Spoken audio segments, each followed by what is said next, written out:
Hello and welcome to The Loop. I am Louis Robinson and joining me as always, Joe Dunbar from the other side of the pond. Hey mate, how are we doing? I hear you're running away from the snow this week.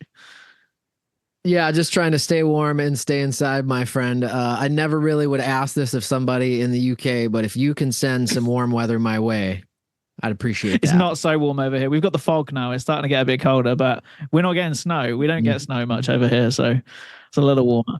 I'll send some. I'll send some your way when we get them. Then, everyone no over here is like, we need the snow. We need the snow. And then I mean, like a little bit will fall out the sky, and England goes, right, emergency meeting. Nobody's allowed out of the house. It's too dangerous. Like Atlanta. It's like Atlanta here. Louis, you're sounding good and crisp, buddy. What's tell me about this? What do you got in your hand there? We were obviously over in the Shore office, right, for the last podcast. And the guys, while I was over there, was obviously taking the mick out of me because my audio today has been terrible on the shows. And I've been meaning to sort it out. It's just one of those things. But in leaving the building, they were like, mate, here's an MV7. Sort yourself out. Basically, go sound better. So hopefully now, I'm hopefully sounding a lot better. However, Amazon hasn't delivered my boom stand yet, so I am holding the mic until the next part of the evolution comes through the door. Well, it happens, man. And to be honest, if you're not holding the mic, you can't drop the mic. You know what I'm saying? So it's not a bad thing to do. I use the slightly out of frame here. I use the SM7 because I've got a good interface and some outboard stuff and whatever. But the MV7 is my go-to for a travel setup. I bring my MV7 and my in-ears, and like I'm good to go for my travel setup. And that is has been doing well for me. So shout out to the folks at Shure who also set me up with that.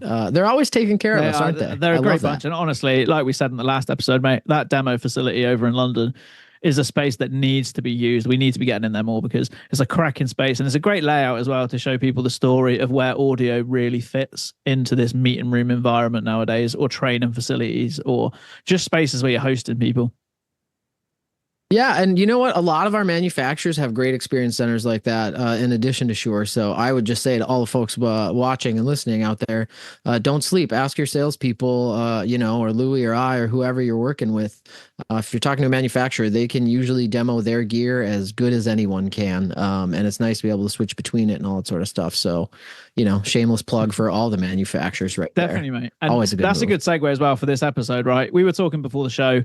This episode, we wanted to dial the clock back a little bit. Now, when we started The Loop, we did a quick intro to who we are and why we're doing the show, but we didn't really dive into what we do on a day-to-day basis and the support we bring for people. And all of that demo is part of it, right? So this episode, me and you, we're going to chat about what we do with our partners, how we help people grow with the businesses we work in, and how we help them develop in different markets too.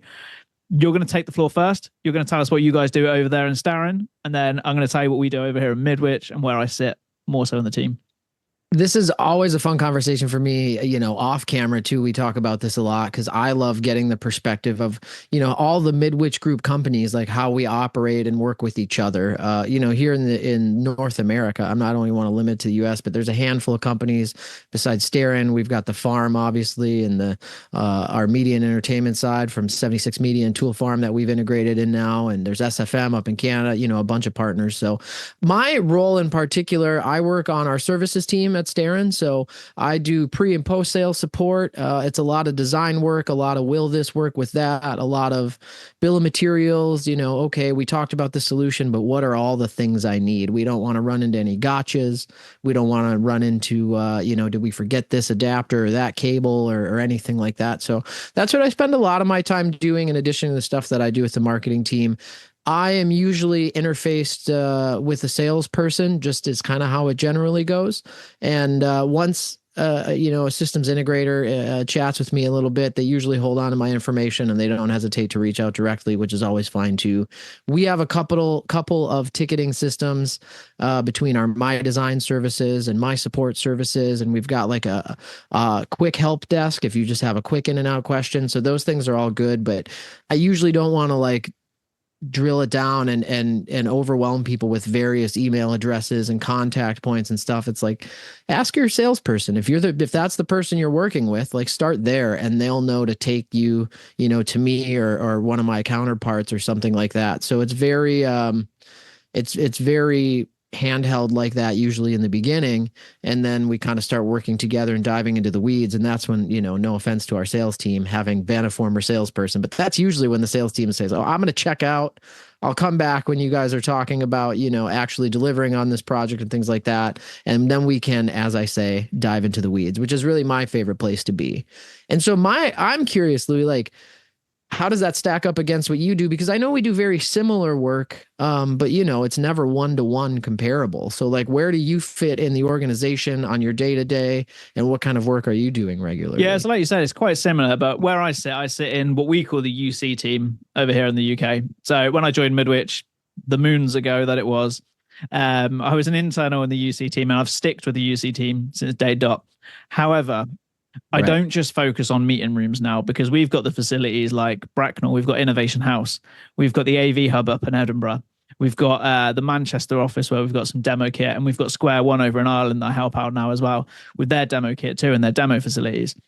So I've kind of transitioned a little bit from sitting on the UC team and just doing UC and meeting rooms to helping the sales teams introduce customers to the wider Midwich piece a little bit. So I'll bring customers into Innovation House and I'll show them around, and I'll give them an intro into like LED, an intro into the CCTV, an intro into the meeting room kit, an intro into displays or bright sign players and things like that for digital signage. All those areas that no one can be a specialist in everything, right? So I never say to customers, I'm your specialist, come to me for everything. That's just never the way it's going to work, right? No one can do everything. But it's a nice little barrier to bring in customers who usually I would just be saying, let me do meeting rooms. I can now talk to them about all these other areas of the business. And then when we know they've got end user clients that are interested, I can do what you said with the sales teams. I can introduce them to the right sales team for the right department, or the right specialist from the right department. And we can really bring that piece together and really help our customers to get introduced to different markets that they might not have looked at before. Time and time again, I've got people who come into Innovation House who want to look at video conferencing kit that do no LED installations. But when they realize, oh, hold on, I've got a customer who's doing a new install on, let's say, their Oxford Street shop. So I'm not just doing their head office now. I can rely on Midwich and Piesco and the wider brands within the Midwich group to help me get that slice of the pie from my customer who trusts me and has worked with me for many years. Right. That's really the strength of the Midwich Group as an organization. And, I, as always, I don't want to turn this into a commercial, but on the topic, right, it's relative to what we're saying. I lean into that a lot, where we're doing, I don't want to call it hand holding. I always worry that, like, I don't want to get too many cooks in the kitchen, because that can create its own problem with projects. And I really want to be respectful of our partners' time and the energy that they're putting into this, right? It's their project. They own it.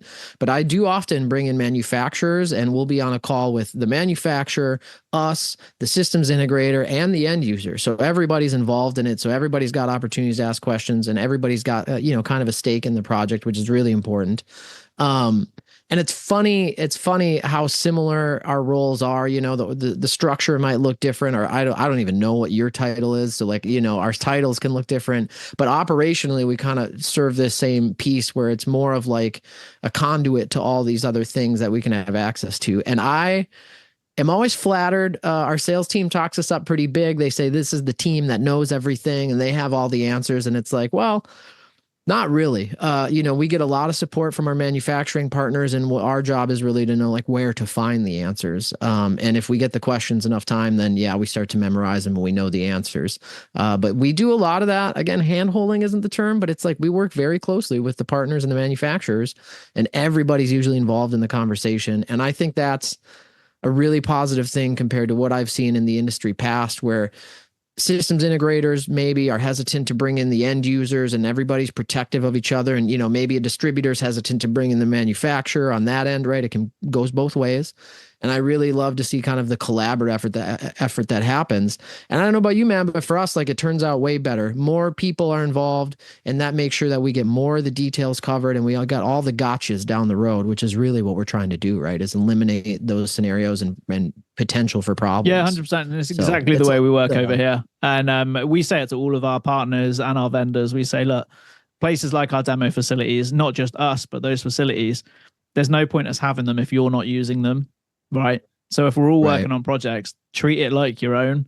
use it for your demo spaces. We've got some spaces that are kitted out specifically for certain vendors because they go and bring in customers for specific demos on just slices of the pie before then introducing them to the rest of the demo facility, for instance, which is really cool to see. Right. And like you say, I don't want to say hand holding because that doesn't sound like the right term to say, but I tend to say to new partners that I work with when I bring them in and I explain what we do, I say, imagine me kind of like an extension of your team. If you feel like you Right. want to use us for doing a spec and helping your design teams bring something together and doing the gotchas, letting you know where you should be looking at things, borrow us for that. If you want us to do a demo to your end user because we've got the kit in our demo facilities, you can borrow us for that. Or if you have got the teams that are doing it all anyway, and you don't really need that extra supportive expertise, you just need a quick line through to communication channels maybe, or you're closer to the vendor so you know when someone's on holiday or what's going on with that, just use us for that. It's kind of one of those where I say, like, literally, think of us as an extension of your team.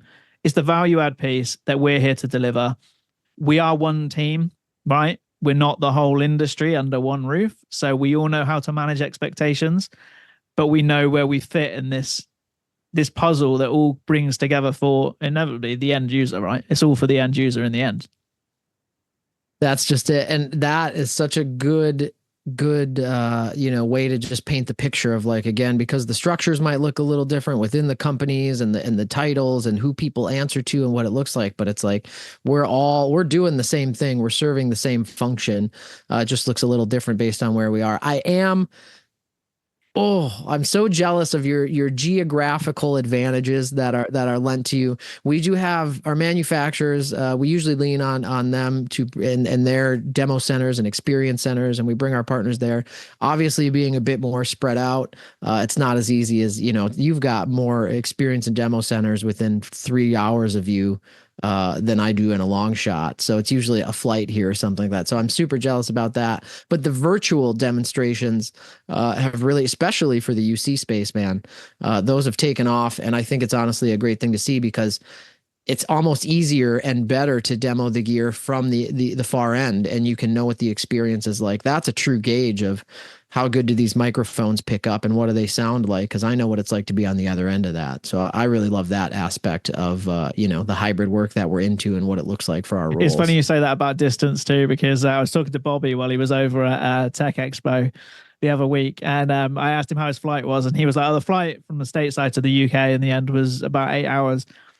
And he's talking like, that's getting on a bus. Like, oh, it's just an 8-hour flight. Whereas over here, if you said to someone, I'm going on an 8-hour flight, they're like, are you going halfway around the world? Like, are you on an expedition? like you say, if I go out of my door and drive an hour, I've got a demo center. If I drive another half an hour, I've got another 4 more. I'm finally personally relocating for the winter this week here at the end of this week, and I'm super excited about it. But just to get part of the way to my destination, man, it's going to be about 26 hours worth of driving. So, whatever that does for your mind, go ahead and blow it up.